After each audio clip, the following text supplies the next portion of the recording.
Welcome back to my channel. आप सबको मेरी तरफ से अस्सलाम वालेकुम। बहुत दिनों के बाद बल्कि महीनों के बाद आज मैं ये वीडियो अपलोड कर रही हूँ क्योंकि मैं सऊदीया से पाकिस्तान शिफ्टिंग के दौरान बहुत बिज़ी रही, तो कोई भी वीडियो रिकॉर्ड नहीं कर सकी। तो आज मैं ये मसालेदार बैंगन बना रही थी, तो मैंने सोचा ये आपके साथ शेयर कर दूँ। मैंने तो हमेशा भरता ही बैंगन का बनाया जो बहुत अच्छा लगता था, लेकिन ये मसालेदार बैंगन मैंने ट्राई किए और बहुत मज़े के बने, तो मैंने सोचा आपके साथ भी ये रेसिपी शेयर कर दूँ। बहुत ही इजीली झटपट जल्दी से बन जाते हैं, तो आप भी इस रेसिपी को ज़रूर ट्राई करें। बहुत आसान है। आप एक पैन के अंदर 2 से 3 चम्मच ऑयल डालिए और उसके अंदर ज़ीरा और मस्टर्ड सीड को थोड़ा सा कड़काने के बाद आप एक बड़े साइज़ की प्याज काट के वो इसमें डाल दें। अब इसको लाइट गोल्डन सा आपने इसको कलर आने तक इसको फ्राई करते रहना। जितनी देर में ये फ्राई होते हैं तो हम बैंगन को काट लेते हैं। इसके पतले पतले स्लाइसेस काटने हैं क्योंकि हमने इसको शैलो फ्राई करना है। तो स्लाइसेस को ज़्यादा मोटा नहीं काटना है और हमने दोनों तरफ से इनको फ्राई कर लेना है। अब पैन के अंदर अच्छे से इनको सेट कर लें और उसके बाद थोड़ा थोड़ा मसाला, नमक, हल्दी और सुरख मिर्च, उन तीनों को हमने मिक्स करके और थोड़ा थोड़ा इसके ऊपर डाल देना है।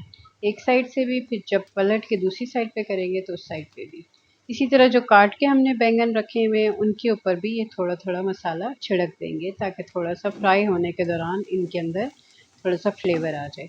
यहाँ पे हमारा प्याज तैयार हो रहा है और अब ये तकरीबन ठीक है, तैयार हो गया है। दूसरी तरफ हमने टमाटर भी काट लिए हैं। अब हम प्याज पे चूल्हा बंद कर देंगे और उसमें टमाटर डाल के उसको थोड़ा मिक्स कर लेंगे।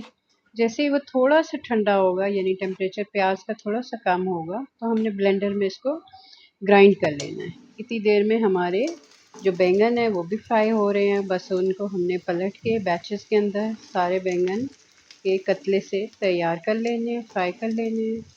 ये जैसे ही फ्राई हो जाए हम इनको भी एक साइड पे कर लेंगे।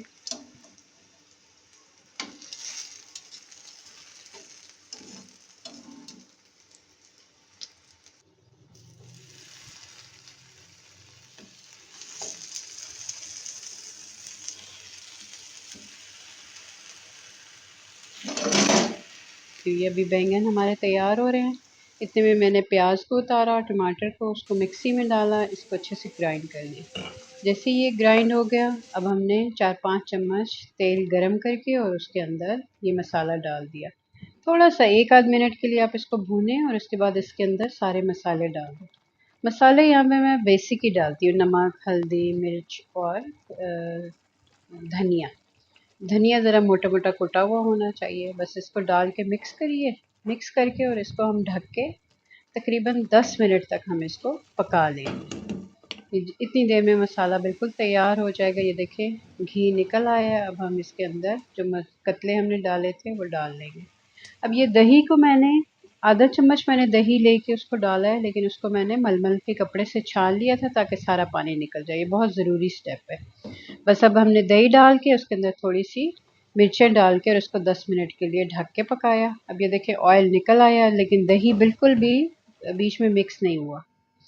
बस आप इसको निकालिए, सर्व कीजिए और धनिया और सब्ज़ मिर्चों के साथ इसको गार्निश करके और इसको सर्व कीजिए। बहुत ही मज़े के और झटपट बन जाने वाले ये बैंगन, मसालेदार बैंगन है। दुआ में याद रखिए। अल्लाह हाफ़िज़।